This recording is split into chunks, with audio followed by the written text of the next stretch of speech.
So today, Kreiger, the blue super beetle, gets an engine back. I have my trusty spare 1600 there ready to go in, and a whingy cat, but I've got a few jobs to do in the engine bay before that can go in.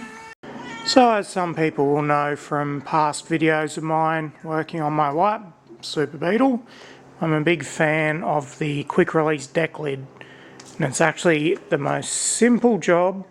All it involves is removing the hinge pins and replacing with R-clips. So it makes removing the deck lid about a 30-second job. So very simple to do.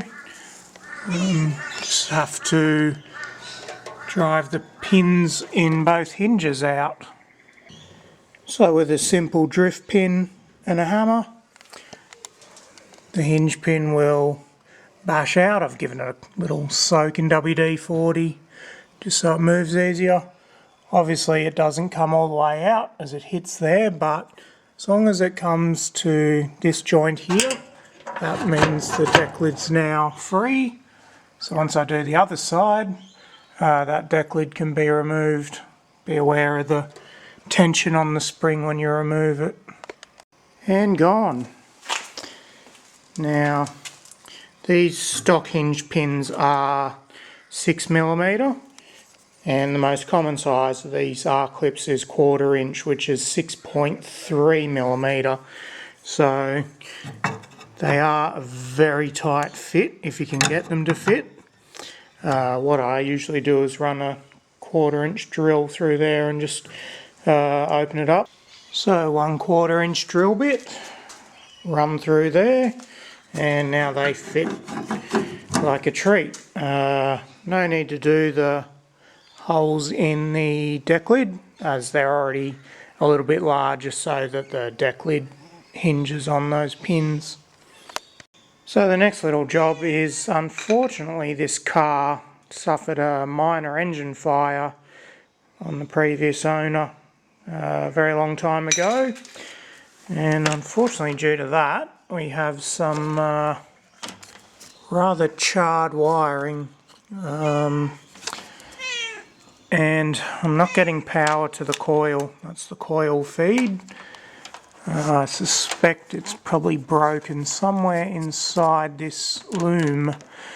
So what I'm going to do is strip all this outer insulation sheath off, and hopefully up here somewhere I can get back to good wire and run new ones. So I've stripped all that outer sheath off now, and back up here got good healthy wires. Insulation's nice and flexible and not melted and busted up, so I'll chop the wiring back to there and extend it. And while I'm on the subject of wiring, whilst I thank the rats that lived in this car for beginning the death foam removal process for me, the little assholes did also chew off a lot of wires here. Fortunately they're not important ones. That's diagnosis, that one's diagnosis, and that one is just the number plate light wiring and the ground. So not a huge deal, easy enough to repair, but I've got to get all this crap out so the engine fan doesn't suck it all in when I start it up. So before I put the engine in, I just had to do a little bit of rust converter work. This corner of the engine bay had that rat's nest in it, and rat pee is highly corrosive, it seems, so just cleaned all that up and hit it with a bit of rust converter. That'll get cleaned up properly once the paint's ready to do. The engine is only going in to get it mobile so we can get outside to do some sanding and welding and such.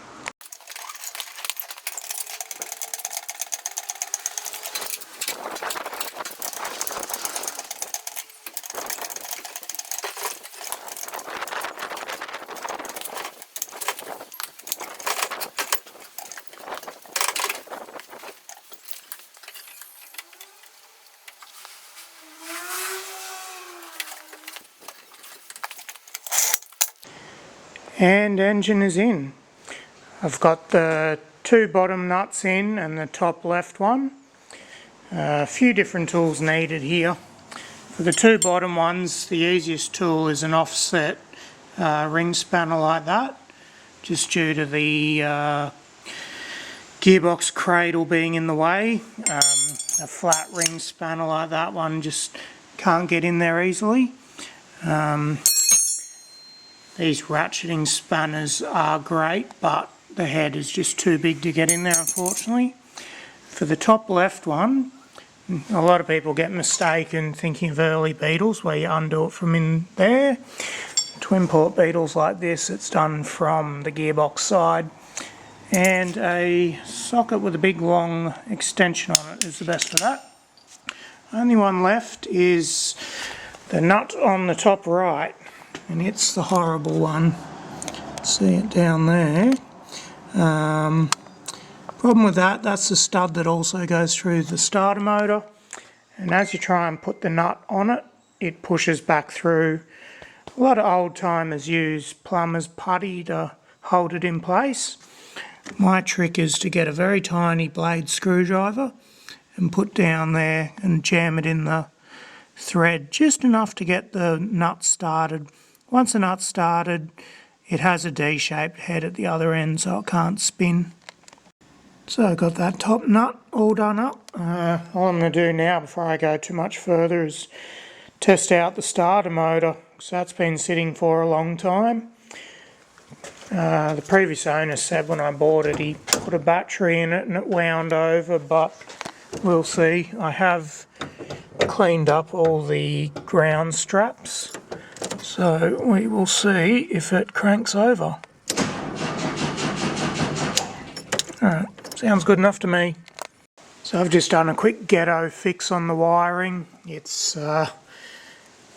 ghetto, as I said, but got power to the coil, choke and cut-off solenoid, and a oil light connected.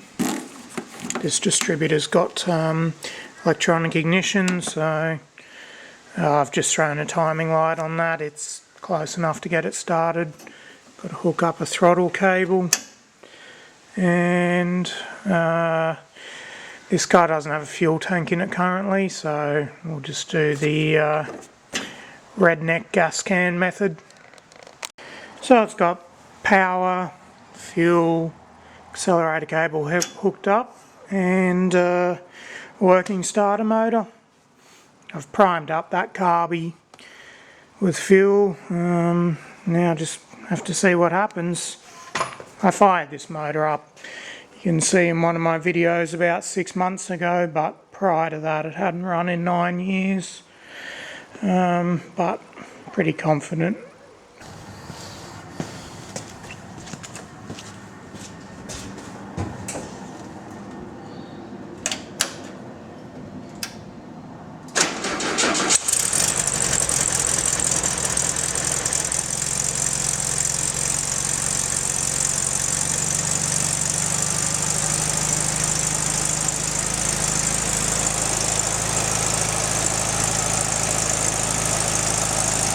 Sweet as.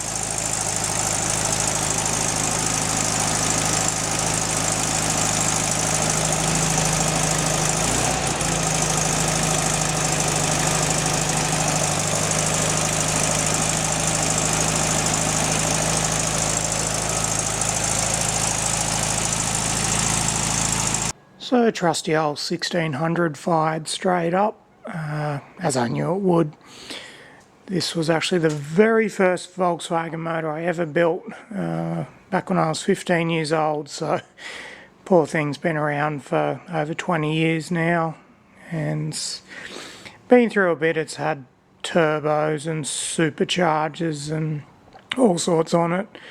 I've lost track of the mileage. It was the original factory matching numbers engine from my very first 71 Super Beetle.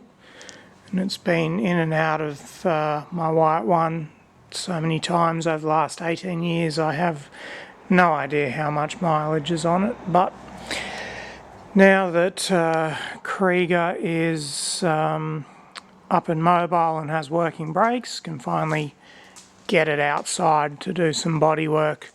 This driveway is way too steep for rolling it out with no engine or brakes to have ever been an option.